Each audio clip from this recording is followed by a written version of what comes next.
Bueno, esta última sesión es un poco variopinta, porque en ella he intentado meter tres grupos de textos. Uno es sobre el pensamiento filosófico y estético, que no es, ¿cómo se llama? Que no es religioso necesariamente. Sí, digo que en principio es el pensamiento laico, filosófico y estético, pero que está abierto a la espiritualidad, es lo que ahora veremos. Y después el segundo bloque de textos o de autores serán de lo que se llamaría la espiritualidad New Age, grosso modo, ¿eh? O las nuevas formas de espiritualidad, a través de tres autores o tres grupos de textos, los más prestigiosos. Perdonad, ¿eh? Entonces, el segundo grupo que veremos hoy de textos son de autores New Age.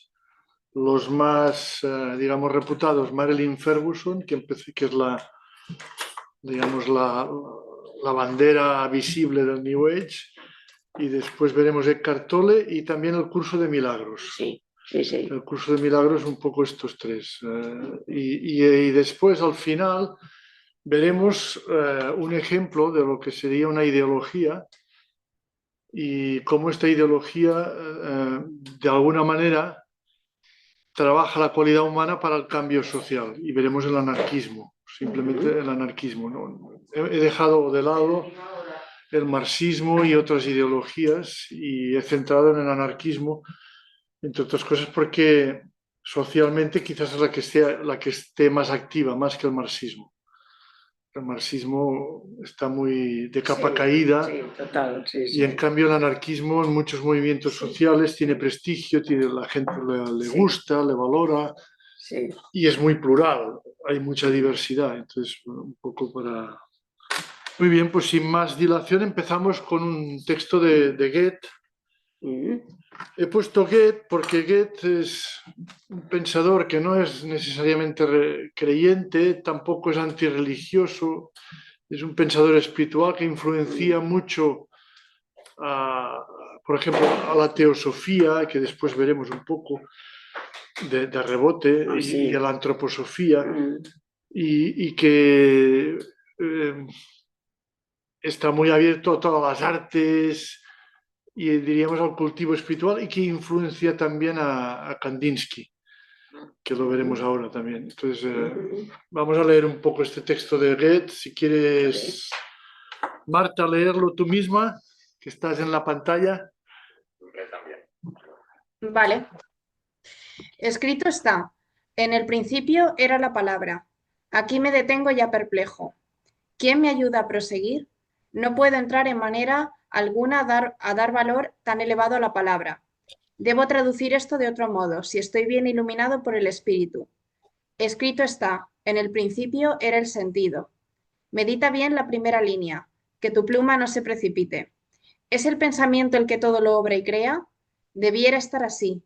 En el principio era la fuerza, pero también esta vez, en tanto que esto consigno por escrito, algo me advierte ya que no me atenga a ello. El espíritu acude a mi auxilio. De improviso veo la solución y escribo confiado. En el principio era la acción. Von Goethe, Fausto. Sí, esto lo pone en boca de Fausto cuando tiene una especie de experiencia espiritual. Él hace como una cosmogénesis, como una nueva creación del universo, y va descartando, y al final queda la acción. Y el espíritu dice que la acción es lo más importante, más que la palabra, más que el sentido, más que la fuerza. Y la acción es lo más importante. Y es interesante por lo que nosotros hablamos de cualidad humana para el cambio social o y un poco esto está un poco metido en... Y pasamos a Kandinsky, que está influenciado por Goethe también, y de hecho tradujo algunas cosas de Goethe. Vamos a leer los textos de Kandinsky, sobre todo este. Después alguno más que tendremos. primero vamos a ir a la página 2 y os voy a leer, antes que os voy a leer un fragmento del primer texto de Kandinsky que hay en la página 2 del PDF. Y también solo al final, ¿eh? Dicen, no solo las acciones que se observan y los pensamientos y sentimientos que se expresan, sino también las acciones escondidas que los demás ignoran, los pensamientos inarticulados, los sentimientos no expresados, es decir, toda la vida interior del ser humano. O sea, el arte, esto está en la página 2. En la página 2 es el primer texto de Kandinsky. Lo tienes que apagar. Una cosa.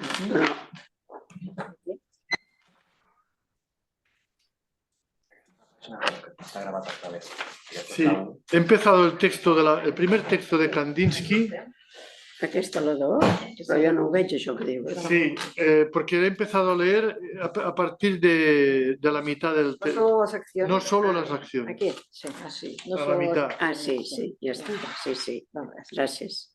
O sea, la idea de Kandinsky es que el arte tiene que reflejar el interior de la persona. El arte por el arte no tiene sentido. Y entonces el arte es una revelación de la vida interior de la persona. Por eso cualquier creación abstracta, por abstracta que sea, tiene que reflejar la experiencia interior. Y él dice, y aquí habla, no solo las acciones que se observan y los pensamientos y sentimientos que se expresan, sino también las acciones escondidas que los demás ignoran, los pensamientos inarticulados, los sentimientos no expresados, es decir, la vida interior del ser humano, son también elementos de esta atmósfera espiritual. Y el arte tiene que reflejar esta atmósfera espiritual. Suicidios, asesinatos, violencia, pensamientos indignos y bajos, odio, enemistad, egoísmo, envidia, patriotismo, partidismo, son entidades espirituales, elementos del espíritu que crean esta atmósfera. Todo lo negativo del espíritu. La vida interior tiene también la vida oscura, no solamente la luz. Y también eso.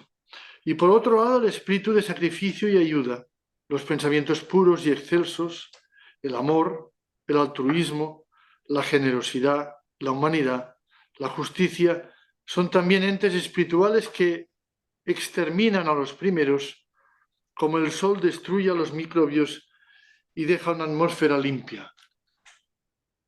Un poco el arte es aquella dimensión creativa que te permite a ti purificar todo lo tóxico de tu vida interior y expresar toda esa dimensión de luz que tenemos en el ser humano. Bueno. Y aquí vamos al segundo texto que tenemos aquí. Si lo quieres leer tú mismo, José, el artista. El artista, comparado con el que no lo es, tiene tres responsabilidades. Primero, ha de restituir el talento que le ha sido dado. Segundo, sus actos, pensamientos y sentimientos, como los de los otros hombres, conforman la atmósfera espiritual, la aclaran o la envenenan. Que es lo que hemos leído ahora, que es lo que acabamos de leer. La aclaran o lo envenenan. Esto es el texto, bueno, lo tenéis en la pantalla, pero es el texto de la página 2, el segundo texto, donde el artista crea misteriosamente. En la 3. No, la 2, la 2. De la 2. Es que hay un trozo que parece... El artista crea misteriosamente. Vale. Tercero, sus actos, pensamientos y sentimientos, que son el material de sus creaciones, contribuyen a su vez a esa atmósfera espiritual. Si el artista es el sacerdote de la belleza, esta debe buscarse según el mencionado principio de su valor interior. És que no trobo. No hi és. No hi és, això. A veure, espera. Això és el que hem d'estar aquí. Hem d'anar aquí. Ah, sí, és aquí, és a l'altre, és a la pàgina 3. Nosaltres tenim a la 3. Sí, está en la 3. Es el texto, es una parte del texto tercero. Sí, Ah. sí, perquè és 1, 2 I l'artista, sí, ja ho veig ara. Sí. A su vez, l'atmosfera espiritual. Molt bé. Sí, veus? És el sacerdote de la belleza, ja pots continuar ja. Sí. La belleza, Sí. La belleza solo se puede medir por el rasero de la grandeza y de la necesidad interior que tan buenos servicios nos han prestado hasta aquí. Es bello lo que brota de la necesidad anímica interior. Bello será lo que sea interiormente bello. Maeterlinck, uno de los pioneros de los primeros compositores anímicos del arte moderno, que se producirá mañana, dice: no hay nada sobre la tierra que tienda con tanta fuerza a la belleza y se embellezca con mayor facilidad que el alma. Pero por eso muy pocas almas resisten en la tierra a un alma que se entrega a la belleza. Este rasgo del alma es el aceite que hace posible el movimiento ascendente y progresivo del triángulo espiritual. Movimiento lento, apenas perceptible, a veces aparentemente estancado, pero siempre constante e ininterrumpido. Sí. Kandinsky habla del triángulo espiritual, que después veremos rápidamente, y dice que la vida interior hay una lucha a veces entre la oscuridad y la luz, y esta dimensión positiva o luminosa hay que trabajarla, hay que cultivarla. Y ese es el triángulo espiritual. O sea, empiezas con la materia, después sigues con las emociones, hasta que llegas al alma, lo que él llama el alma, que es la vida interior luminosa, en el fondo, que ha vencido la oscuridad. Y este triángulo, y ahora si pasas un poco para abajo, veremos el triángulo. Estas son pinturas, esto que veis allá son pinturas de Kandinsky, pero Sí. para ver un poco cómo... Sí. Sí. Vale.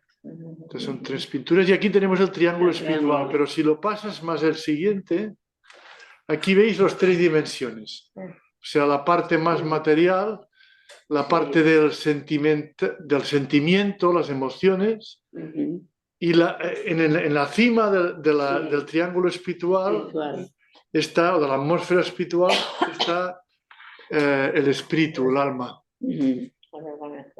Tiene una visión antropológica tripartita, que son 3 dimensiones, pero la mejor, la que es más plena, es la espiritual, el alma. Y esta vida interior del ser humano, con el arte la cultiva, con cualquier forma artística, porque él dice también la música, el arte, la pintura, la escultura. Todo lo que sea creación humana depende de la vida interior que uno tenga. Y la vida interior siempre crea. Y de alguna manera las acciones para él son las acciones artísticas. O sea, la manera de transformar el mundo es a través del arte, porque es un artista. Ahora puede ser lo negativo también. No, porque en general esta lucha interna tienes que convertirla en luz. Tú puedes tener, y lo negativo lo puedes expresar en el arte, pero eso es un proceso. Tú tienes que seguir evolucionando hasta llegar a la dimensión de luz. O sea, tú puedes hacer una obra artística con sentimientos tóxicos porque tú estás mal, pero el arte es como un instrumento que te sirve para generar, para vencer, para iluminar todo esto tóxico, para sanar todo esto tóxico que tienes. Esto es interesante. Sí, sí. Es interesante porque el arte es terapéutico. Exacto. Es terapéutico. Y ahora hay muchas Ahora lo iba a decir. terapias que utilizan el arte como... Sí. como... Y de hecho hay cuadros que ya ves, Sí. ¿no? De alguna manera que hay un tormento allí de la persona. Exacto. Sí, y hay una mujer que hacía unas figuras preciosas, unas caras de niño preciosas, y después una manzana con un gusano, o una calavera pequeñita. Sí, sí, sí. O sea, y contraste. Claro, y a veces la lucha interior, ¿no? Claro. Muy bien. Muy bien verlo, sí. Pero esto lo he puesto aquí para que veáis que desde el mundo artístico, desde el mundo de la creatividad artística, del arte, también se puede, se cultiva la cualidad humana profunda y genera actividad de transformación social a través del arte. Sí, sí. Y esto no es solamente Kandinsky. He puesto Kandinsky, pero hay muchos artistas que siguen esta estela, ¿no? Sobre todo del arte abstracto, que siguen esta estela, ¿no? Y ahora un cambio, que nos vamos a otro universo.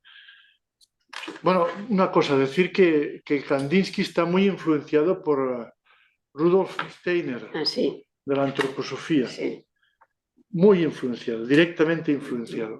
Que tiene también esta antropología tripartita. No sabia això. Sí, tiene la misma antropología tripartita que él coge de Steiner. Él se inspira de Steiner. No ho sabia, això. Y Steiner es un antropósofo, pero que también está influenciado por la teosofía. La teosofía de Blavatsky, Sí, de Annie Besant. Adam Blavatsky, tot Sí, aquell grup. sí, que son en el fondo también Sí. personas que intentan reunir la filosofía, la ciencia y la espiritualidad oriental. O sea, y a partir de aquí toda la literatura de la teosofía, que es más grande y más importante de lo que nos pensamos. Sí. Porque está muy extendida, ¿eh? Si vais a Sí. cualquier librería de Barcelona o de Madrid, veréis que hay muchos libros de teosofía o de antroposofía que se cuelan por allá en medio de las religiones, ¿no? Y que... Sí, pero antes se sabía poco, ¿no? No hace tanto tiempo que está más divulgado. ¿no? Porque muchos teósofos... Lo veían como una cosa, uy, sí, aquel grupo...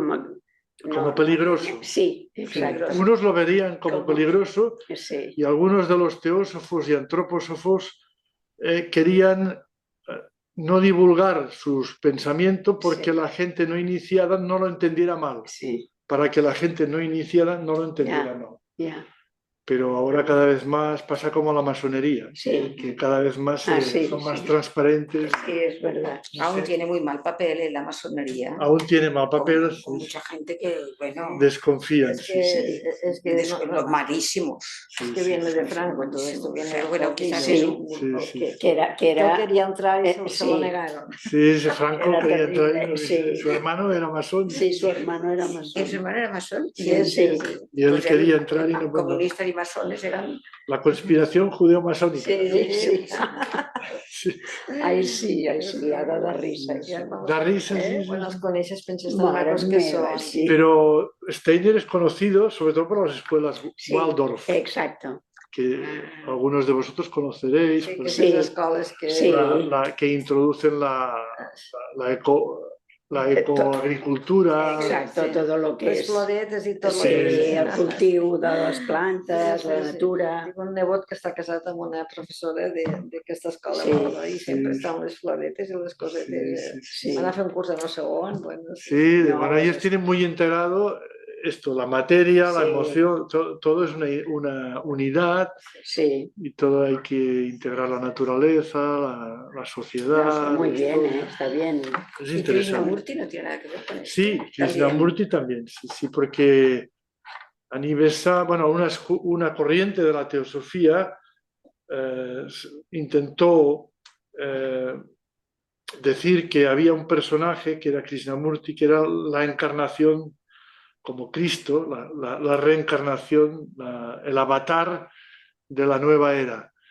Y entonces y fue bendecido por Annie Besant y una serie de teósofos que después les dijeron porque Krishnamurti les desautorizó.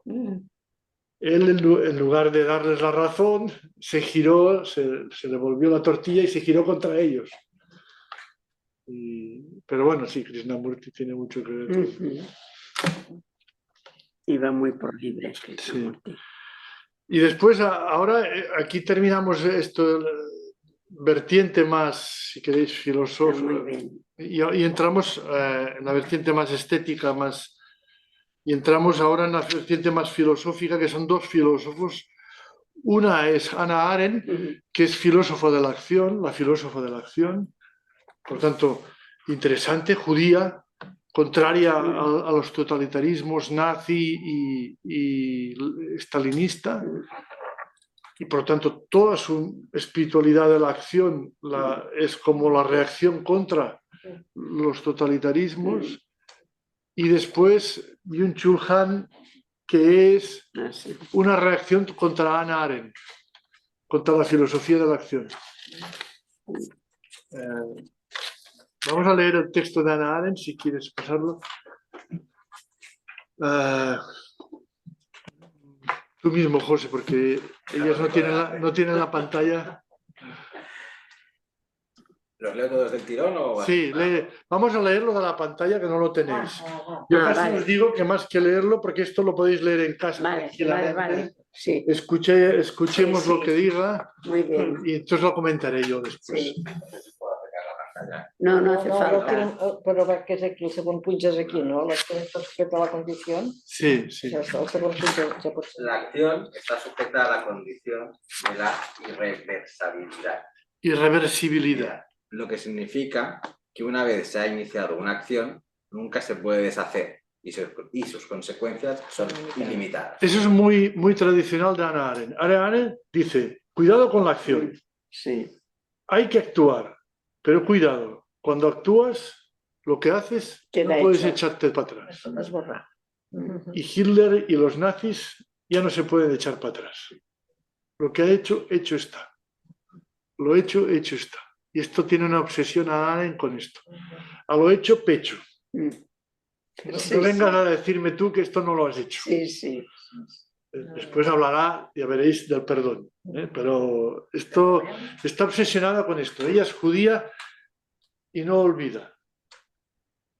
No olvida lo que han hecho los nazis. Esto escribe después del Holocausto. Sigue.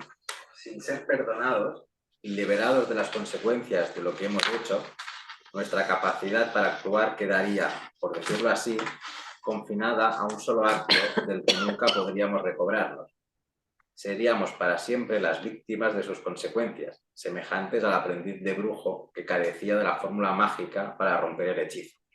Y esto va para los alemanes. Esto va pensado para los alemanes, pero para cualquiera de nosotros. Sí, sí. Nos podemos recuperar de la culpa, del peso, de la inercia de la culpa que nos inmoviliza.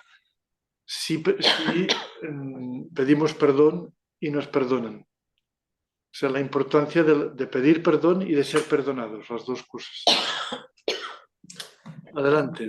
El descubridor del papel del perdón en la esfera de los asuntos humanos fue Jesús de Nazaret.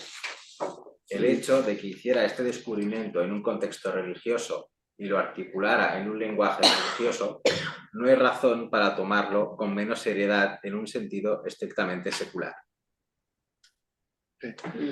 Ella es judía, pero ella reconoce el valor secular, laico, de lo que propone Jesús.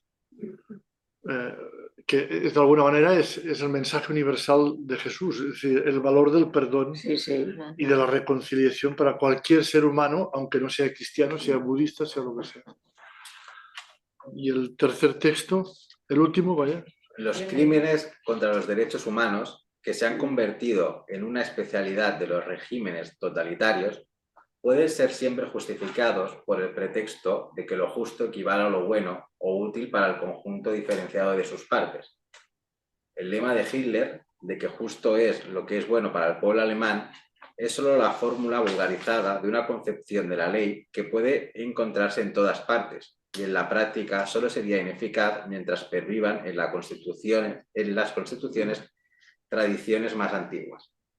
Una concepción de la ley que identifique lo que es justo con la noción de lo que es útil para el individuo, para la familia, para el pueblo o para la mayoría, llega a ser inevitable una vez que pierden su autoridad los principios absolutos y trascendentes de la religión o de la ley o de la naturaleza. Y este problema no queda en manera alguna resuelto, aunque la unidad... Aquí ella ya es una mujer que sufre mucho, Hannah Arendt. Entonces dice, cuidado, porque aquí si nosotros decimos que me puedo saltar la religión y la naturaleza, porque el interés y la utilidad de un grupo humano, llámale pueblo alemán, pueblo judío, o pueblo de Israel ahora, ¿no? Sí. Porque el interés de un grupo humano justifica que yo pisotee a otros seres humanos, cuidado porque esto tiene trampa, esto es muy peligroso, dice. Sigue. Y este problema no queda en manera resuelto, aunque la unidad a la que aplique lo útil para sea tan amplia como la misma humanidad. Ella dice, bueno, me podéis decir, en lugar de los alemanes o de los judíos o de los israelíes, tú dices lo útil, pero para toda la humanidad. Dice, cuidado, también puede haber trampa ahí. Sigamos, fijaros, es muy lista ella. Porque resulta completamente concebible y se halla incluso dentro del terreno de las posibilidades políticas prácticas que un buen día una humanidad muy organizada y mecanizada llega a la conclusión totalmente democrática, es decir, por una decisión mayoritaria, de que para la humanidad en conjunto sería mejor proceder a la liquidación de alguna de sus partes. Es decir, que la humanidad podría sí. decidir dentro de unos años que hay que matar a, yo qué sé, a los sirios. Para el bien de toda la humanidad hay que matar a los sirios. Y dice, esto tampoco, ¿eh? Aquí también hay trampa. No, está bien. Sí, Y esto, claro, porque esto les justifica muchísimo. O sea, claro, la utilidad, muchos dictadores, tanto Trump, todos los autócratas, Putin, Trump, ya lo estamos viendo. para el bien de Rusia, yo puedo matar a los ucranianos. Para el bien de, yo qué sé, de los demócratas, de los republicanos, yo puedo matar a los demócratas. O puedo matar a los cojos. Exacto. Puedo matar a los... Lo estamos viendo todos los días. Sí. Sigue. Aquí, en el problema de la realidad de hecho, nos enfrentamos con una de las más antiguas perplejidades de la filosofía política. O sea, dice, la filosofía de la acción, esto es un problema muy importante. ¿Qué propone ella? Dice, no, aquí lo importante es respetar la vida humana, cualquier vida humana, aunque sea de los que me caen peor. La vida humana es sagrada, la naturaleza humana es sagrada y no puede encontrarse ninguna justificación a mi acción. O sea, yo no puedo decir que la cualidad humana profunda es liquidar a algunos seres humanos. No puedo. Entonces, cualquier vida humana es sagrada y los derechos humanos son sagrados. Y no puedo vulnerar los derechos humanos con la excusa de que...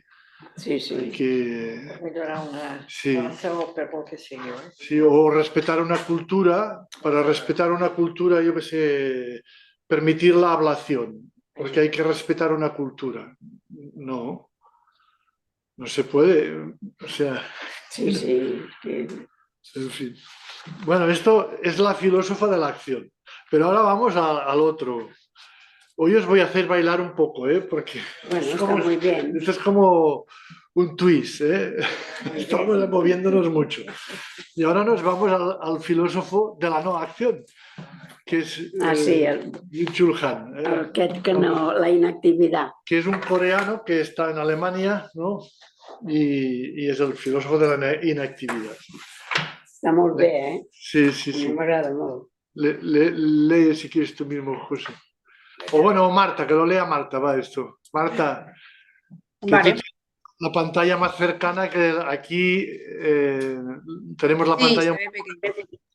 Yo también estoy, Vale. Francesc, si quieres que haga de lector, pero Marta, perfecto. te toca a ti. Pues venga, Miguel, No. que descanse Marta. Marta.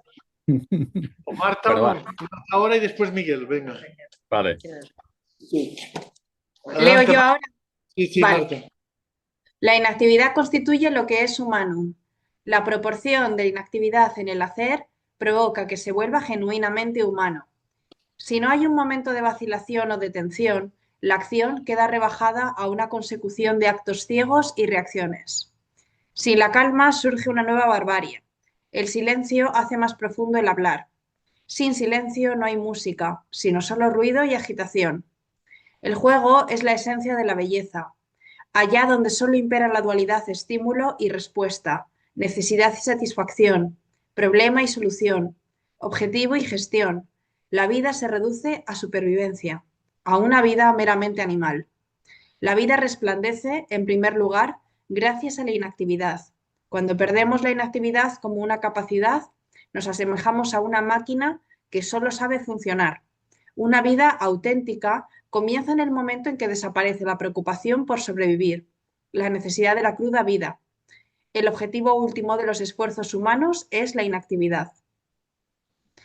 La dialéctica de la inactividad transforma esta última en un umbral. en una zona de indefinición que nos otorga la capacidad de realizar alguna cosa que hasta ahora no ha sucedido nunca. Sin este umbral se repite lo mismo. También lo describe Nietzsche. Los hombres inventivos viven de una manera totalmente diferente que los activos. Necesitamos tiempo para desplegar la actividad sin finalizar y sin reglas. Los intentos, las nuevas vías, buscan alguna cosa más que limitarse a seguir los caminos conocidos, como los hombres activos movidos por el provecho. Fragmentos póstumos. Los activos creadores se distinguen de los activos movidos por el provecho en esto, que hacen pero por nada. Precisamente esta parte de inactividad en la actividad permite que surja alguna cosa totalmente diferente, alguna cosa que todavía no existe. Vale. Aquí da, da mucho que hablar. Da mucho. Simplemente... Però estamos bé, Tot... Sí, sí, bueno, a mí me agrada mucho. Sí. Pero fijaros, subrayo solo algunas cosas. Dice, bueno, la inactividad constituye lo humano, lo típicamente humano. Porque es la oposición a la máquina. La máquina, lo humano. Sí, exacto. Sí. El humano, dice, si solo actuara como una máquina, serían actos ciegos y reacciones. Actos ciegos y reacciones. Lo llama nueva barbarie. Le llama dualidad. Le llama reducir la acción a la supervivencia. Le llama máquina que solo sabe funcionar. En cambio, la inactividad abre a otra dimensión gratuita, no interesada. Y en el último texto dice, los hombres inventivos viven de una manera totalmente diferente a los activos. Viven, por eso, pero diferente a los activos. Necesitan tiempo para desplegar la actividad sin finalidad, citando un texto de Nietzsche. Sí. Porque la finalidad, como vimos, si os acordáis cuando vimos lo de los orientales, sí. La finalidad quita la gratuidad. Cuando tú actúas para un resultado, no actúas gratuitamente. Actúas en función de... Entonces de conseguir algo. Estás absolutamente manipulado por el objeto que quieres pretender. Son expectativas. No eres libre, no eres creativo. Estás completamente condicionado por el objeto que quieres conseguir. Entonces, toda la inventiva, la iniciativa, la creatividad queda esterilizada. Y no eres fecundo, no eres artista, como decía Kandinsky. No fluye el interior. Estás condicionado por el exterior. Total. Y no fluye el interior. Y después, fijaros, los activos creadores se distinguen de los activos movidos por el provecho en esto. Hacen, pero por nada. Pero por nada. Hacen por nada y eso les da una inmensa libertad. Esta parte de la inactividad en la actividad permite que surja algo totalmente nuevo. No es que no haya acción, sí, hay una acción, pero la acción que surge de la inacción es una acción creativa, nueva, distinta, diferente, imaginativa. Es una acción surge imprevista. Porque sí, surge. Sí, imprevista, es la acción que te maravilla. Sí. Como las pinturas de Kandinsky, ¿no? Oye, ¿qué es esto? Te impactan, ¿no? Sí, sí. Pero que esta inacción tiene que terminar con una acción. Sí. Normalmente, o sea que... Tiene que terminar como una acción, exacto. Sí. Con una acción. Sí, sí. Tiene que terminar con acción. En el fondo no es una inacción absoluta. No es una acción, es una inacción, o sea, es una narrativa de inacción para conseguir una acción nueva, diferente. Bueno, porque la diferencia es que no persigue una finalidad. Exacto. Exacto. Hay una... Es porque es. En temas de mediación para la paz, o sea, la gestión de conflictos y todo eso, hay una persona muy... Jean-Paul Lederac, no sé si lo conocéis, Jean-Paul Lederac es un gran... Es menonita, él es un cristiano menonita que trabaja en procesos de paz desde hace muchos años, es americano, de Estados Unidos. Y él escribe libros sobre paz. Hay uno muy bonito que se llama La imaginación moral. Y él explica que en los procesos de paz hay una cosa que se llama la serendipia, que es la mirada periférica. O sea, cuando la lógica racional funciona siempre digamos, por finalidades. Quiero conseguir esto, entonces, para conseguir eso tengo que arbitrar una serie de procedimientos que me llevan a conseguir ese objetivo. En cambio, en los procesos de paz, dice él, hay que trabajar con la mirada periférica que no es lógica, que es intuitiva y es como la poesía, dice él. Entonces tienes que ser como un artista, creador, y no tienes que tener finalidades. Tienes que dejarte llevar por la intuición y la creatividad. Y entonces es cuando consigues generar paz en conflictos como Colombia, como El Salvador. ¿Cómo se llama este? Sí. Se llama Jean-Paul Lederac. Jean-Paul, espera. Digo aquí. Jean-Paul. Pero es muy importante para la acción pacifista. No, ya se ve. Y su libro es muy bonito, se llama La imaginación, bueno, uno de los libros que tiene, el clásico, Imaginación moral. Pero es la acción para la paz. Sí. Porque él es un pacifista, no tiene... Y él habla mucho de esto, dice, en procesos de paz estábamos a veces tomando una cerveza, mirando el río, y allá nos viene la idea para hacer después un acuerdo entre las dos partes que no se pueden ni ver y se odian a muerte. Y nos viene el procedimiento, dice. Y él dice, esto le llama imaginación moral, pero sobre todo le llama serendipia, que serendipia significa un procedimiento mental que tú no trabajas con la lógica habitual, sino con lo que llaman mirada periférica. Que tú, cosas que no se le ocurrirían a nadie, excéntricas, que tienen más que ver con el payaso, el poeta, que nadie espera, se te ocurre lo que llamarían una boutade, una tontería. Y esa tontería es la que consigue poner de acuerdo a dos partes que están enfrentadas, porque esas dos partes trabajan desde la lógica. Pero tú les introduces elementos estéticos, poéticos... Un elemento nuevo, distinto. Humor, que no son lógicos, que es lo que se llama mirada periférica. Y sería algo como una casualidad positiva. Claro, es que esta es una manera de pensar libre. Sí. ¿No? Sin limitación. Sin corsé. Sin corsé, porque no tiene objetivos. Sin moldes. No tiene es que aquí los objetivos te interesan muchísimo. Sí. Claro, te condicionan demasiado y a veces en grandes problemas te meten en un casillero. Te bloquean. Los objetivos en grandes problemas... Bueno, hay una empresa, ¿os puedo decir una cosa? Que con esto de la serendipia, hay una empresa que se llama La Casa de Carlota, que no sé si conocéis, que tiene personas con enfermedades mentales o discapacidades y que básicamente las tienen por eso. Y entonces, a veces, o sea, es una empresa de creatividad, ¿eh? Y entrevistaban a uno de los propietarios y decía, oh, qué bien que lo hacéis, ¿no?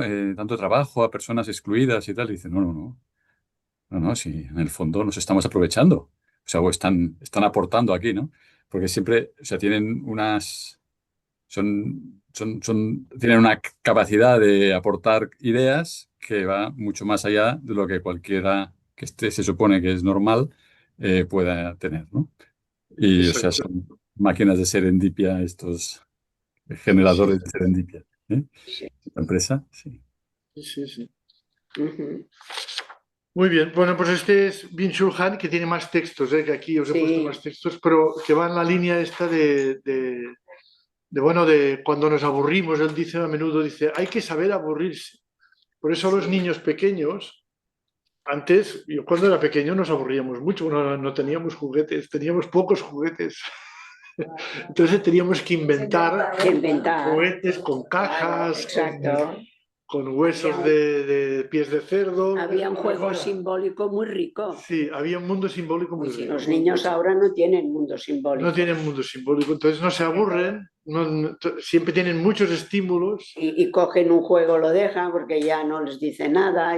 Exacto. No hay Y No hay movimiento. se secciona, se castra la Sí, creatividad. total. Bueno, seguimos. Y ahora pasamos a otro bloque que son los de la nueva era.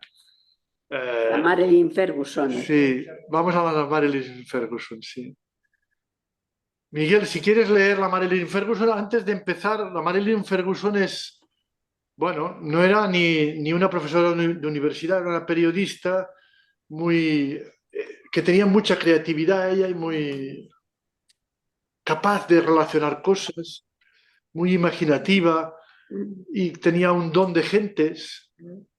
Era capaz de crear relaciones entre personas muy distintas y se aprovechó de estos dones, se interesó por juntar la ciencia y la espiritualidad y escribió un libro que fue un bestseller, que es el libro que se considera la Biblia del New Age, la Biblia, el Antiguo Testamento del New Age, que se llama La conspiración de Acuario. Sí. Un libro larguísimo de 700 páginas. No lo he leído, pero sí. Yo me lo leí todo y ¿Sí? lo fusilé hace años ya, pero que es un libro muy interesante porque ella recoge todo lo de su tiempo que no era religioso, pero que iba en la línea de la espiritualidad y de la importancia de la espiritualidad y de la conciencia para conseguir un cambio epocal, un cambio de época, una nueva era para la humanidad. Y esta es su filosofía, por eso el New Age, nueva era, un nuevo mundo, la era de Acuario, donde la espiritualidad gobernará los pueblos, las naciones, el planeta, y todos nos juntaremos, todas las religiones como hermanos, la ciencia y la religión como hermanos. Es una especie de poesía que después no se ha cumplido, pero que ella se pensaba en 1970 y pico. No, pero esto sigue, mucha gente sigue esto, sí, mucha gente lo sigue. Leemos estos textos, Miguel, si quieres. Voy. El nuevo paradigma no solamente funciona en su propia vida, sino que parece también funcionar para los demás. Si la mente es capaz de sanar y transformarse, ¿por qué no pueden unirse las mentes de unos y otros para sanar y transformar a la sociedad? Antes, cuando intentaba comunicar las ideas de la transformación, se trataba más que nada de explicarse a sí mismo o de empujar a amigos y familiares a emprender el proceso. Ahora, las vastas implicaciones sociales de la transformación le resultan evidentes. Se trata de una conspiración para facilitar la transformación. No se trata de imponerla a quienes no están maduros para ella ni interesados en ella, sino de hacerla posible para aquellos que sienten hambre de ella. La satyagraha es la estrategia de quienes rechazan toda solución que comprometa la libertad o la integridad de cualquiera de las partes en conflicto. Gandhi siempre decía que es el arma de los fuertes, porque requiere un control heroico y valor para perdonar. Perdona, satyagraha, que es la primera palabrita que era un poco complicada. Satyagraha significa la fidelidad a la verdad. Para Gandhi. Gandhi no aceptaba mentir en ningún caso, ni las mentiras piadosas. Esto le trajo muchos problemas en su vida, ¿eh? Pero es el secreto de su no violencia también. Sí.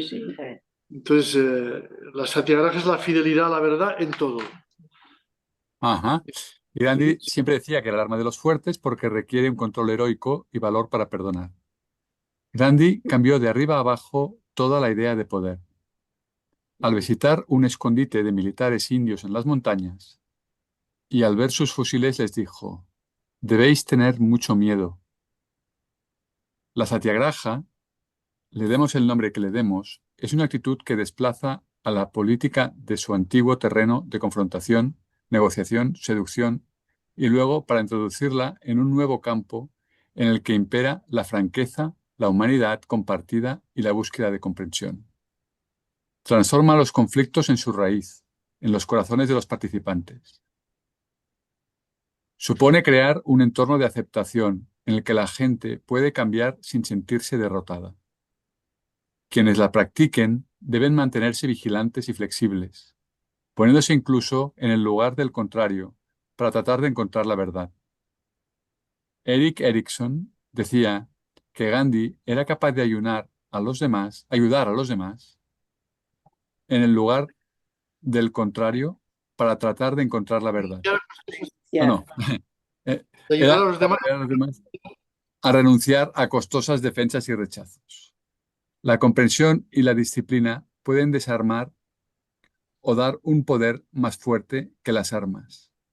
La satyagraha trabaja de forma silenciosa y aparentemente lenta, decía Gandhi, pero en realidad no hay en el mundo fuerza más directa ni más rápida.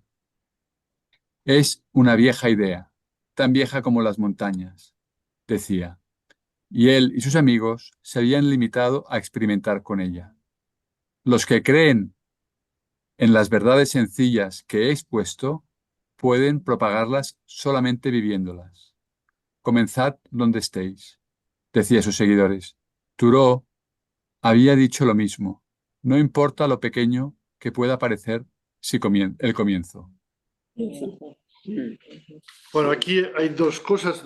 El primer texto que habla de la conspiración, que es bonito porque decir, bueno, desde cualquier lugar del mundo puedes empezar a construir la transformación si tú cambias tu nivel de conciencia. Si tu nivel de conciencia cambia, estés donde estés, tengas la profesión que tengas el nivel económico, social que tengas, puedes conspirar, puedes respirar juntos, decía ella. No se trata de imponerlo, dice, a quienes no están maduros, o sea, forzar las cosas. No es un sistema impositivo de obediencia o de sumisión. O tampoco a los que no estén interesados, dejar pasar. Si no está preparado, pues no hay que imponerlo. Sí. Pero sí los que están todos juntos, hacer posible para que los que no están preparados tengan ganas de llegar a esto, tengan hambre de este cambio. Que esto a veces pasa mucho. Ahora hay mucha gente que dice, es que los jóvenes solo están para las... Bueno, dejar que los jóvenes se harten. Y tanto. Para que les venga hambre de lo otro. Exacto. Dejar que se empachen un poco. Para que y estar atentos para percibir cuando ellos van a empezar a estar empachados, para estar ahí nosotros, entonces para meterles el gusanillo de lo que... Bueno. Sí. Sí. Y aquí habla de la fuerza del satyagraha. A Gandhi siempre le criticaron porque la no violencia de Gandhi era un poco una locura enfrentarse a la violencia desde la no violencia y desde la fidelidad a la verdad, las dos cosas, los dos pilares de Gandhi, satyagraha. Pero fijaros, Gandhi decía, esto es lo más eficiente y lo más rápido, dice. Trabaja de forma silenciosa esto y aparentemente lenta, decía. Pero en realidad no hay en el mundo fuerza más directa ni más rápida. Y Gandhi no hablaba por hablar, ¿eh? Porque cuando hablaba... Es fantástico tener esta creencia, ¿no? Sí. Porque dice, todo lo demás, esto que decís de los procesos de paz de Palestina e Israel, esto no funciona. Esto de las negociaciones, ¿cuánto llevamos con negociaciones? Ya se ha visto. Ya se ha visto. Entonces no funciona, hay que hacer algo diferente. Total. Hay que utilizar la serendipia y hay que practicar la no violencia. Hay que probar con la no violencia. A ver si se consigue al menos lo que no se ha conseguido con las negociaciones, la política. Fijaros aquí, dice... Una actitud que desplaza a la política de su antiguo terreno de confrontación, negociación, que es lo que se ha hecho en Palestina, seducción y juego, para introducir un nuevo campo en el que impera la franqueza, la humanidad compartida y la búsqueda de la comprensión. Y después más adelante dice que nadie se sienta derrotado. que nadie se sienta derrotado, porque si tú vences a alguien, Primera Guerra Sí. Mundial, alemanes se sienten vencidos. Claro. Después viene Hitler y hace la Segunda Guerra Mundial, porque se sintió vencido y humillado. Claro. ¿Qué necesidad tenía tenían los aliados de humillar y Sí, vencer? sí. Bueno, Este, Bueno. este Erickson es el de la hipnosis. no lo conozco. Puede ser, puede ser. ¿Quién es Vale. este Erickson? Bueno, creo que es el padre de los procesos de hipnosis. Puede ser, puede ser, puede ser. Mm. Sí, sí, sí. Y al final lo que dice Thoreau, que también lo decía Gandhi, Thoreau es un no violento también, es cuáquero. Sí, que- Es el que era amigo de, ¿cómo se llama? Es de Estados Unidos, el que escribió La desobediencia civil, un libro sobre los esclavos que se escapaban de las plantaciones y que hacían el corredor a la libertad hacia el norte. Y escribió un libro sobre la desobediencia civil para ir contra el Estado cuando el Estado justificaba la esclavitud. Y este señor, Thoreau, escribió este libro y decía, no importa lo pequeño que pueda parecer el comienzo. Es decir, empezar con cualquier Sí. tontería, por pequeña que sea, es muy cuáquero esto. Aunque os parezca insignificante, solo puede ser a lo mejor dar de comer a uno que tiene hambre. Una tontería así, lo más sencillo, o acoger a una persona que no tiene casa. Dice, lo más sencillo es el inicio de una revolución, de una transformación. Que esto también es importante, porque hablamos siempre de la acción desinteresada, pero también la acción insignificante es muy importante para el cambio social, para la cualidad humana profunda que puede luchar por el cambio social. ¿Quieres pasar la foto de la Marilyn? Esta es Marilyn Ferguson. Sí. Era muy alegre, se movió mucho en el ámbito de la comunicación y la... Seguimos. La persona que decías antes era Ralph Waldo Emerson. Ralph Waldo Emerson, exacto. Emerson fue el amigo de Thoreau que le dejó vivir 2 años en una cabaña en un lago al lado de ¿cómo se llama? De Boston. Y vivía en una cabaña hecha de madera y vivió autoabasteciéndose él allá. Y este Thoreau fue también el que escribió Walden, el libro de Walden, que es el Sí. libro de la naturaleza. Y Sí. este es un padre de los ecologistas. Pues este son no violentos y ecologistas también. Pero fijaros, son activistas, ¿eh? Son activistas estos. Y este estuvo en la prisión, ¿eh? Le encerraron en prisión por negarse a pagar los impuestos. Aquest, o? Thoreau, sí, sí. O sea que... Y después tuvo que vivir con la ayuda de Emerson, que era rico y tenía muchas propiedades. Le dejó vivir en esta cabaña que era de Emerson. Era propiedad de Emerson y le dejó vivir allá. Emerson tiene un libro muy bonito sobre la naturaleza. Muy bonito, que es un poco de mística de la naturaleza. Bueno, aquí son toda esta red, digamos, ya es una conspiración de la época, de la línea de lo que decía Marilyn Ferguson. Y ahora Eckhart Tolle, vamos a leerlo si quieres, José. Eckhart Tolle es otra historia, pero él escribió varios libros que han servido, son los que más ventas han conseguido en el ámbito New Age. El poder de la hora, por ejemplo. Bueno, poder de la hora creo que lo hemos leído todos. Es como un Nuevo Testamento del New Age. Sí. Antes decíamos que Marilyn Ferguson era el Antiguo Testamento del New Age, el poder de la hora es el Nuevo Testamento del New Age. Seguimos. Si no vives sintonizado con tu propósito primario, cualquier propósito que te plantees, aunque se trate de crear el paraíso en la tierra, será un plan del ego o acabará destruido por el tiempo. Tarde o temprano provocará sufrimiento. Si no tienes en cuenta tu propósito interior, el ego se colará en todo lo que hagas, aunque parezca espiritual, y afectará a la manera de hacerlo y los medios corromperán el fin. Cumplir tu propósito primario es sentar las bases de una nueva realidad, de un nuevo mundo. Cuando consideras que el principal propósito de tu vida es hacer lo que haces y estar donde estás, niegas el tiempo.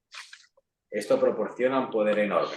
La negación del tiempo en lo que haces proporciona también la conexión entre tus propósitos interiores y exteriores, entre el ser y el hacer.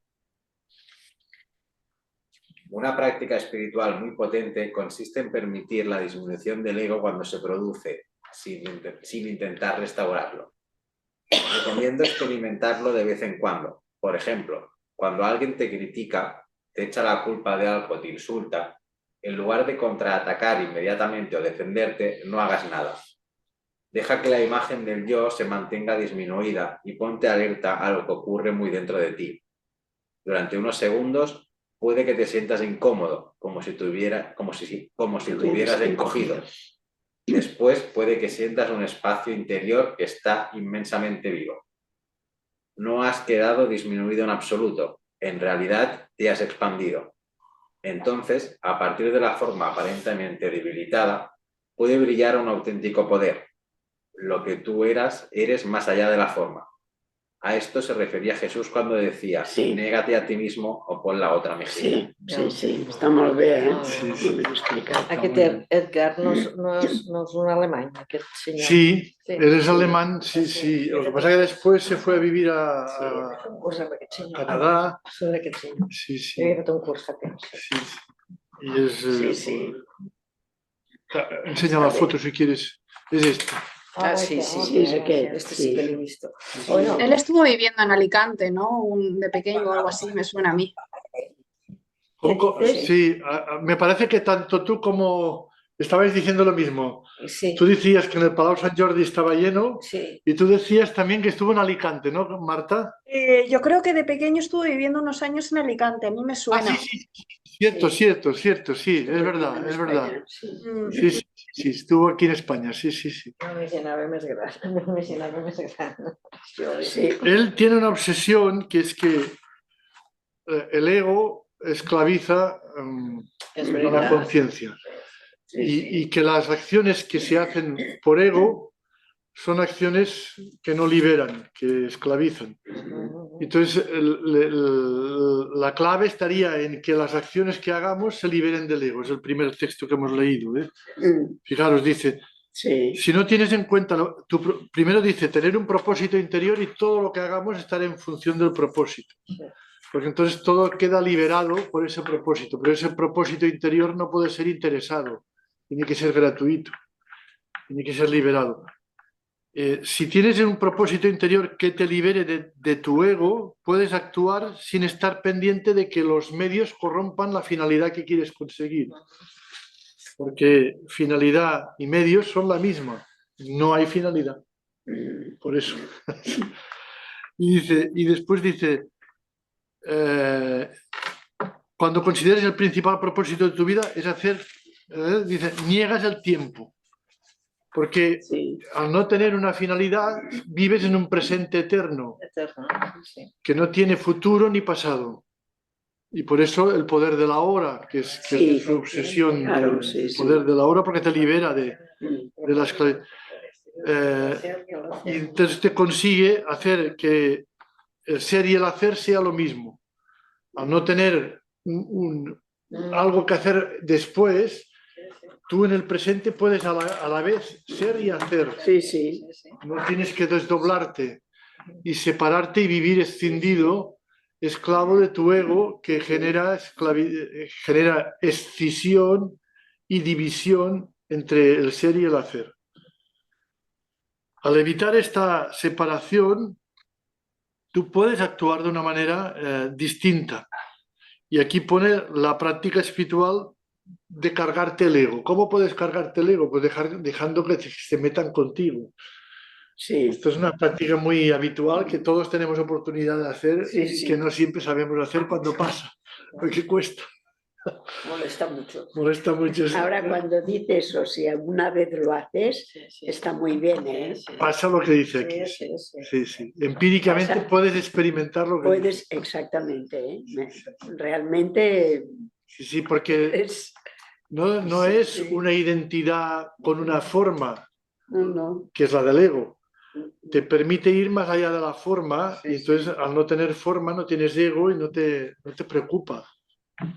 No estás pendiente de, no estás pendiente, estar pendiente de significa ser esclavo de, y no estás esclavo de tu imagen, de la imagen que tienes de ti mismo. Eso es muy difícil, pero como tú dices, muy bonito si lo consigues. Sí, Y muy sí. transformador Sí, de ti. si una vez es como una cosa que dices, Sí, sí, sí, sí. ¿por qué no lo hacemos Más a menudo. ¿no? Más a menudo. Y tal, y tal. Y te transforma a ti y los demás ven en ti algo distinto, Sí. porque ven, oye, esta ¿Cuántos persona... ¿Cuántos problemas? Que además es que Sí, es muy sí. en contra, porque Madre lo mía. normal es brum. Lo normal a nivel de animal, la animalidad nuestra es la responder al defensa. estímulo. Es responder, estímulo-respuesta. Te extrañas. Sí, eso, ¿no? Y no Exacto, es un sabes estímulo-respuesta. Claro, sí, sí. Pero aquí te catapulta a una dimensión absoluta de la realidad, más allá de la Sí, dimensión sí. relativa que satisface Sí. necesidades, Sí, sí. a una dimensión absoluta, más libre, gratuita, que te permite Sí, cambiar tú y que Y los que demás los digan, demás- oye, Sí, sí. ¿qué te ha pasado? ¿Qué te ha pasado? Has Sí. cambiado, ¿Cómo es es que no decir, respondes? Sí, sí, sí, sí. y has transformado. Sí, sí. Y esto es lo que dice Jesús cuando dice, niégate a ti mismo, Sí. pon la otra mejilla. Y yo diría todavía más, y lo que Jesús hizo cuando la cruz, en la cruz. Exacto, sí, sí. Entonces esto es bonito. Bueno.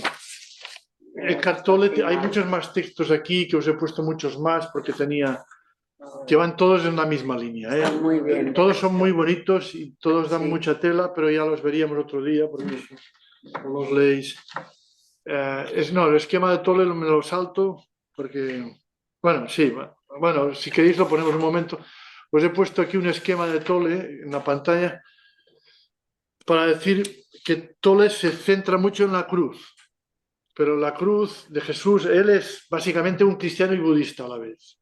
Pensaba que era religioso. No, No. pero él es cristiano y budista. En sus textos se nota mucho que le gusta mucho Jesús y que le gusta mucho Buda. Le gusta también el Tao y le gustan más cosas. Sí. Pero sobre todo Que surten le gustan molt. más Buda y Jesús. Y entonces los mete por todos sitios.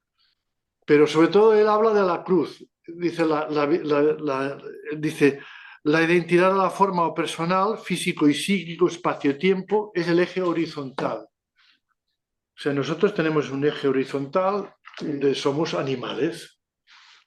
Este eje lo tenemos. Tenemos ganas de contestar, ¿no? Sí, sí. Después dice, y la identidad de la esencia o presencia, que es más allá de la personalidad del ego, sin forma, presente, eterno. Lo que él llama eje vertical. Y las dos identidades son una sola realidad, porque es no dual la identidad. Pero las dos están, y esto es ya la cruz. Dice, la cruz. Ah, sí, sí. Y no le da reparo decir que es la cruz. Y la cruz de Cristo también. Dice. El hacer y el ser. No sabía eso. Sí. Y entonces la integración armónica de Buda y de Cristo. El primer paso de la identidad de la esencia es la percepción presente y consciente de los sentidos. Darnos cuentas, la atención plena que dice. Esto es muy Sí. budista, muy budista. Esto es el primer paso. El segundo paso es la conciencia de sí mismo, la luz de la conciencia. No la identidad personal e histórica, sino la subyacente, que es descubrir yo soy lo que soy, Yahvé, lo que Yahvé en la revelación del Sinaí. Sí, sí. Yo soy lo que soy. Lo que soy. Solo soy lo que soy, nada más. No. Entonces, a partir de ahí, la identidad del universo con la conciencia universal. La no forma. Y entonces dice, el universo está envuelto en un despertar de la conciencia. Cada momento, cada presente, es una manifestación del despertar de la conciencia. Por eso el poder de la hora. No hace falta hacer grandes prácticas espirituales. Sí, sí, sí. Tú aquí y ahora puedes descubrir, por eso el Zen, el despertar la lucidez del instante, ¿no? Y esto es bonito porque No hace falta pasarte la vida haciendo meditación en la montaña. Esto está bien, pero no es imprescindible. Y ahora vamos ya al tercero, que es el curso de milagros. ¿Puedes pasar a la imagen de después? El curso de milagros es un libro que escribió esta psicóloga, Helen Schucman, que era una psicóloga de un centro médico, y ella era médico, terapeuta, con otro, y empezó a tener experiencias paranormales, visiones y revelaciones.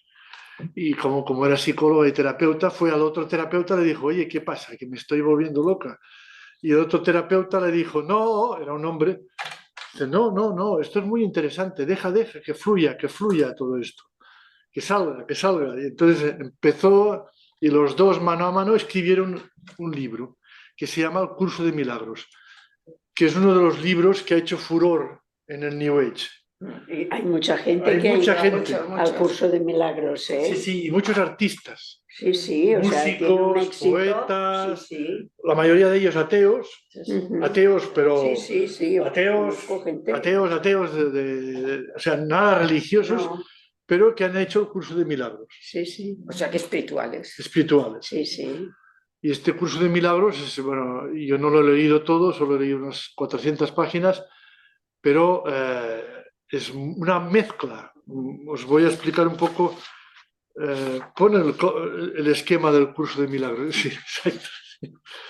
A ver si Un curso de milagros. os voy a decir un poco qué es el curso de milagros para que después podamos leer con más conocimiento. Es un manual de transformación interior. Está escrito hablando como en nombre de Dios, porque ella está en trance. Cuando recibe estas revelaciones, estos mensajes, está en trance. Entonces ella empieza a escribir y el terapeuta le ayuda y escriben.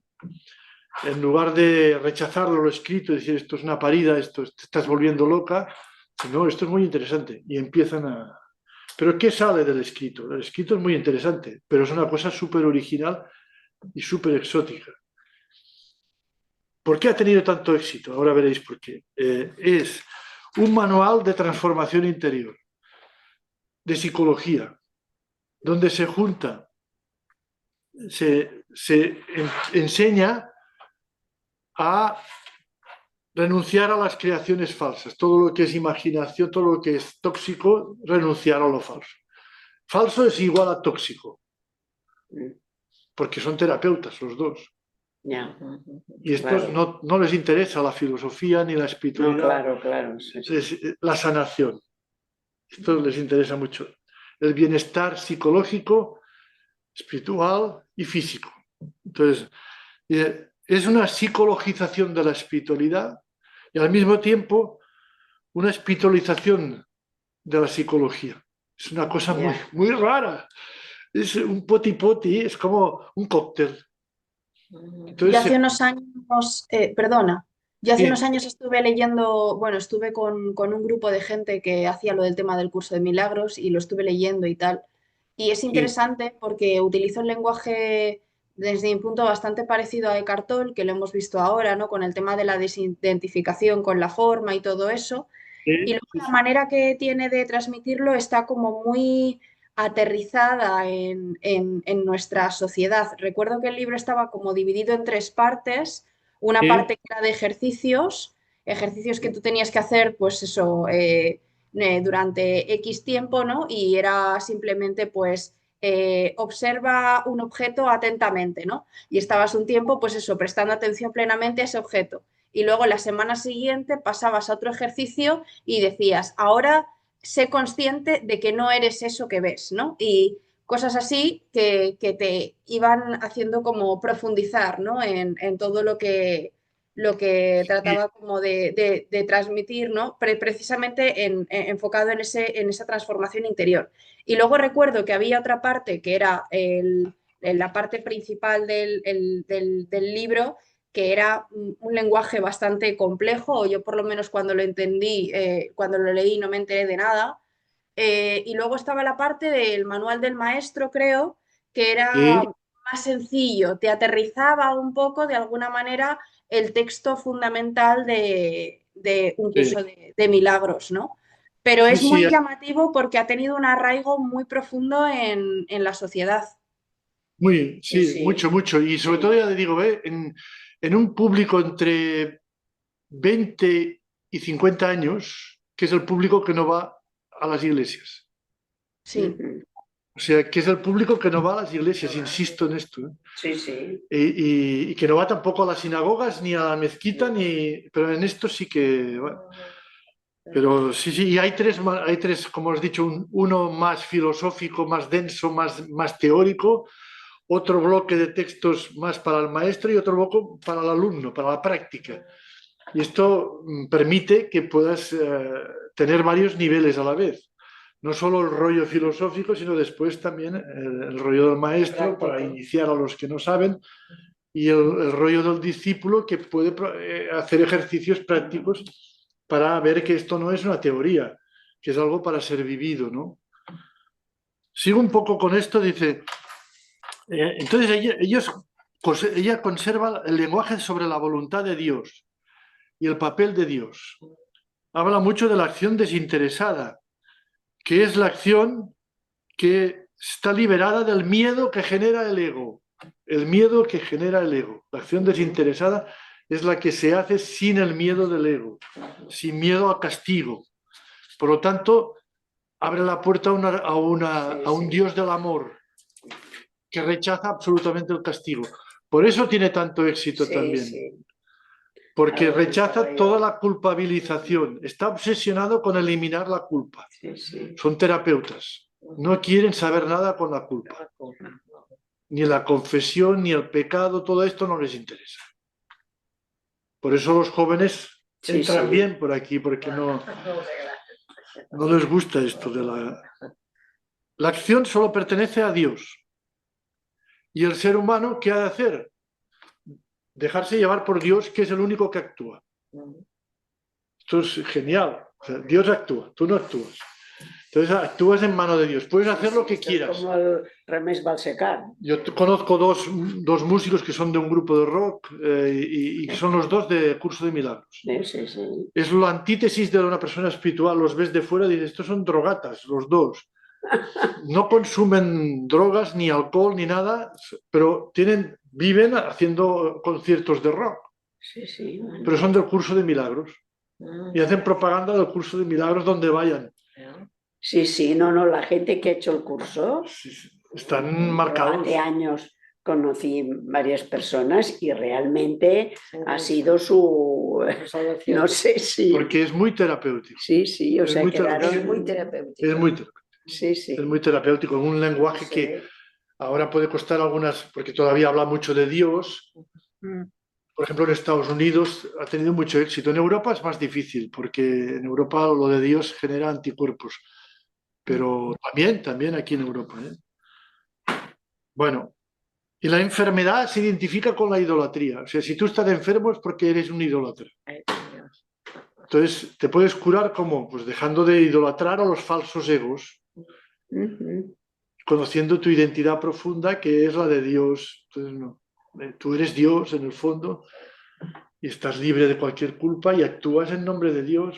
Entonces, No, libérate de la debe dar idolatría. una gran paz todo esto. Bueno, es una gran paz. Y hay una comunicación directa con el Espíritu, sin intermediario de sacerdotes ni de maestros. El maestro tiene la función de iniciarte en el curso de milagros, pero la experiencia es directa tuya, sin intermediarios de curas, monjas, no hay nada aquí. Todo es directo. También, Eso ayudó mucho, ¿eh? claro, esto ayuda mucho a que no haya... Claro, sí. No hay iglesias Eso que- tampoco, sí. no hay iglesias. Sí, Tú sí. puedes hacer el curso de milagro en tu casa solo. Ya está. ¿No? Sí, sí, no hace falta. He sentit a parlar, però no. Seguimos. Vamos a leer los textos del curso de milagros. Por ejemplo, Marta. Tú forjas un concepto de ti mismo, el cual no guarda semejanza alguna contigo. Es un ídolo concebido con el propósito de que ocupe el lugar de tu realidad como hijo de Dios. Allí Exacto. donde... Fijaros, el ídolo es el falso ego. Por lo tanto, el pecado es la idolatría. No es no creer en Dios. No creer en Dios, no, es el falso ego. Porque tu ego, tu identidad profunda es Dios. Seguimos. Allí donde todos los conceptos del yo han sido abandonados, la verdad se revela tal como es. Curar o hacer feliz es, por lo tanto, lo mismo que integrar y unificar. No busques fuera de ti mismo, pues será en vano y llorarás cada vez que un ídolo se desmorone. El cielo no se puede encontrar donde no está, ni es posible hallar paz en ningún otro lugar excepto en él. Ninguno de los ídolos que veneras cuando llamas a Dios te contestará en su lugar. Ninguna otra respuesta que puedas utilizar como sustituto te proporcionará la felicidad que solo su respuesta brinda. No busques fuera de ti mismo. Dios mora en tu interior y tu plenitud reside en él. Ningún otro ídolo puede ocupar su lugar. No recurras a los ídolos, no busques fuera de ti mismo. El Espíritu Santo te enseñará a percibir más allá de tus creencias, porque la verdad está más allá de cualquier creencia y la percepción del Espíritu Santo es verdadera. Te puedes olvidar del ego por completo en cualquier momento que así lo elijas, porque el ego es una creencia completamente inverosímil y nadie puede seguir abrigando una creencia que él mismo haya juzgado como increíble. Cuanto más aprendes acerca del ego, más te das cuenta de que no se puede creer en él. Es una destrucción absoluta del ego, parecida al budismo. Sin decirlo, la doctrina de la Nanman del budismo, la negación del alma, que los budistas no existe el alma, no existe lo mismo, pero en un lenguaje cristiano y de psicología. Realmente alucinante. Pues esto tuvo éxito. Para los budistas no existe el alma. No existe el alma. Los budistas no. Para los budistas no hay alma. Los tibetanos.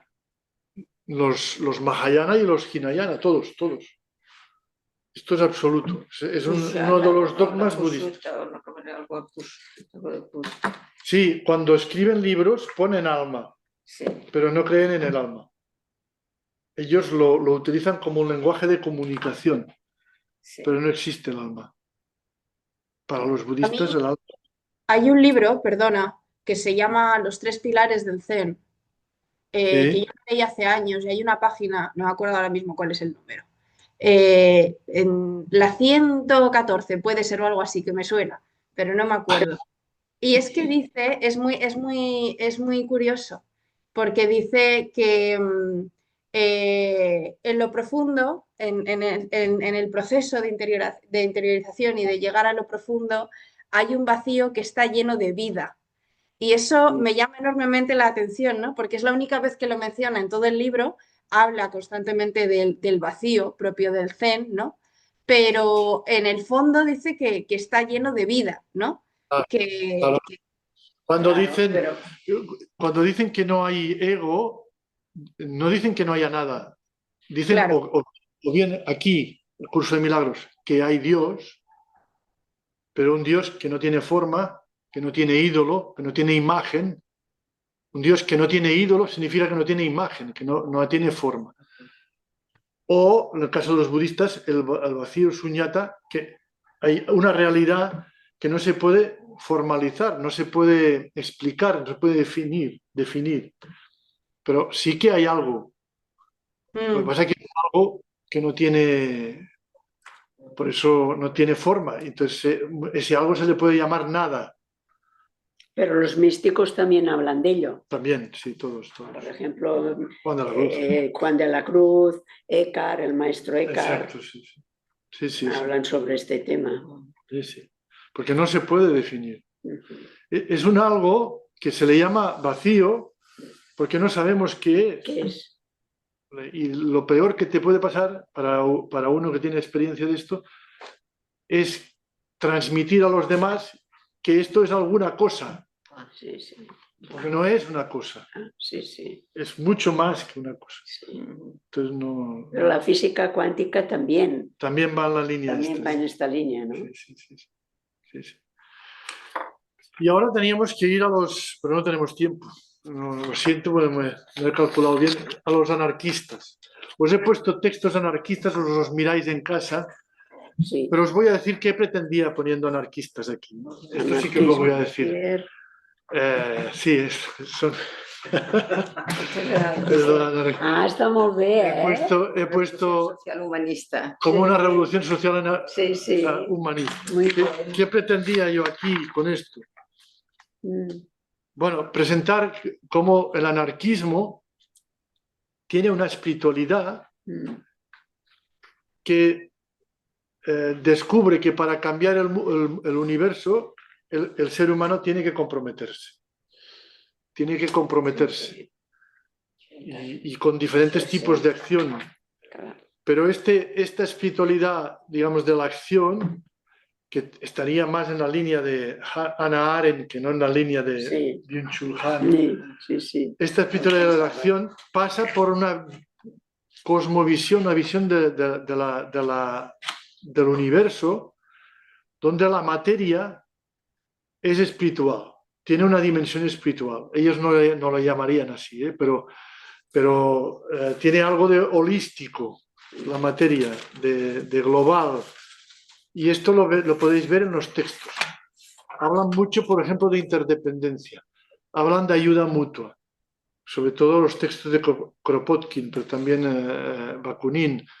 Veréis que hablan y diréis, pero ¿cómo es posible que estos señores que son anarquistas hablen de cómo todos los seres se interrelacionan, de cómo los animales, las plantas, de cómo la materia física se interrelaciona y cómo, incluso uno de ellos, Bakunin, dice, bueno, si a esto le llamamos Dios, pues vale, pues este Dios vale, pero que para él es la materia cósmica. Sí. Y como esta materia cósmica hace que todos los seres humanos sean una sola realidad y que la propiedad privada no sea tan importante, porque es la propiedad de todos. Y que los seres humanos tienen que ayudarse. Y cuando están en una cooperativa, si hay uno que es un huevón, que no hace nada y no trabaja, se les tiene que echar para que aprenda que para estar en cooperativa tiene que trabajar. Todos estos elementos que parten de su cosmovisión es unificadora, integradora, y por eso la ayuda mutua y por eso el cambio social tiene que favorecer. Entonces, toda la acción anarquista vista desde aquí adquiere un sentido nuevo de cualidad humana profunda. Y la acción anarquista vista desde la violencia que hace daño a los inocentes, pues no.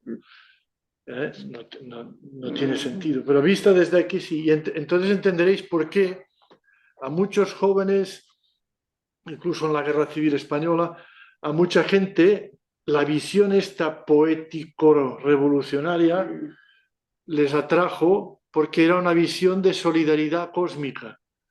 No solidaridad humana, sino cósmica, también con la naturaleza y con la materia. Y esto, ante el egoísmo, digamos, de las clases más acomodadas y el egoísmo de los clérigos que se ponían al servicio de las clases acomodadas, ellos Los jóvenes se rebelaban. Claro. se rebelaban y practicaban una acción directa, violenta, defensiva. Defensiva. Porque proactiva no fue, fue defensiva. Esto también mucha gente no lo sabe y se piensa que les gustaba meter bombas y hacer daño. No.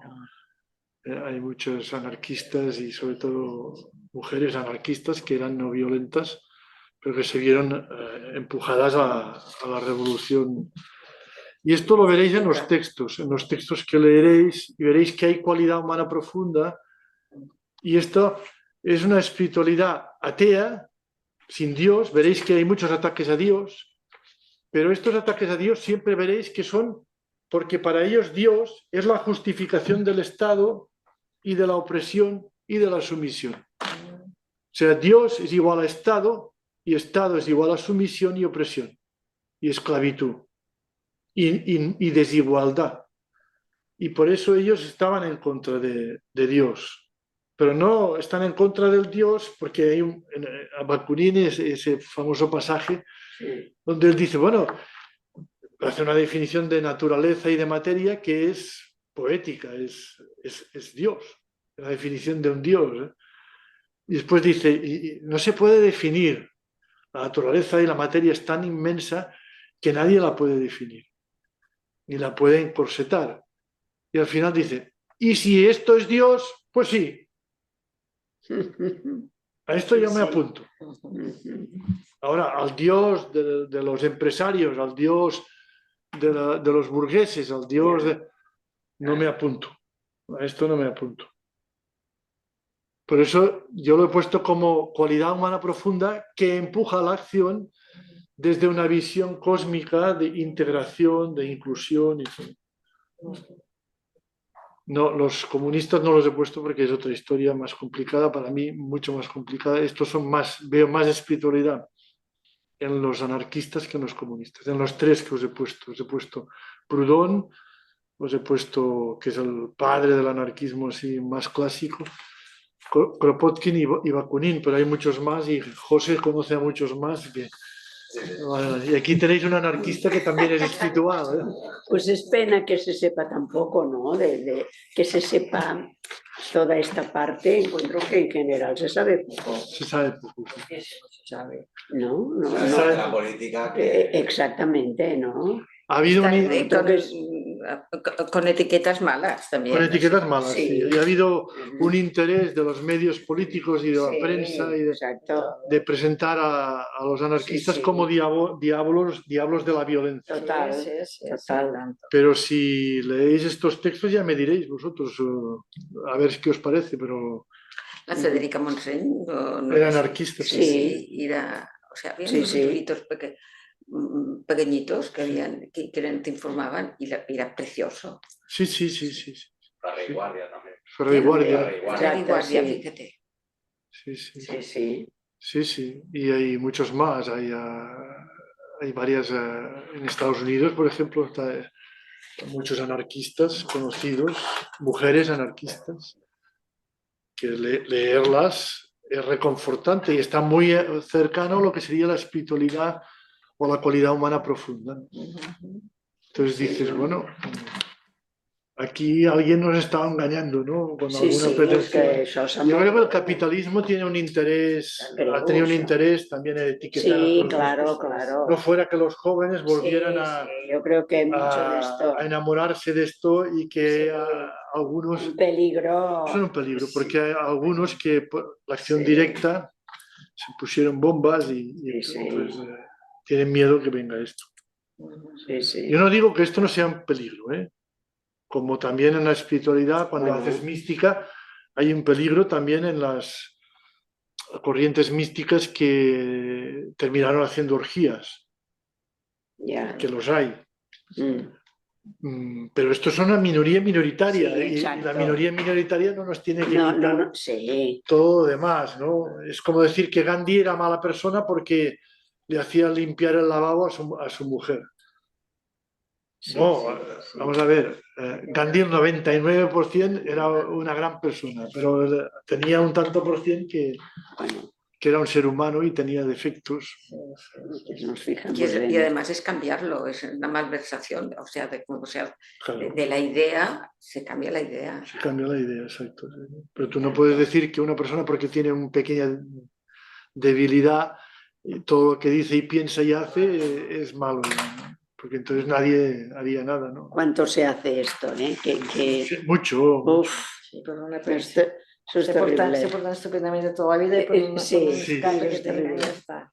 Y la gente se abona a difamar a esa persona Sí, porque un Sí, instante que ha qué habido, peligro. se practica poco lo que decía Hannah Arendt Sí, del perdón. exacto. Porque la culpa permanente inmoviliza, Madre mía. inmoviliza, hace que la gente no haga nada. Total. Como si fuéramos perfectos todos. En política mucha gente buena se ha marchado Sí, de la sí, política Sí. con un hartazgo Sí. definitivo Sí, porque Sí. Nada. no les dejaban, Sí. o sea, por una cosa Sí, pequeña sí. que hacían, entonces les fusilaban. Sí. Terrible. Bueno, Eso lo hemos visto.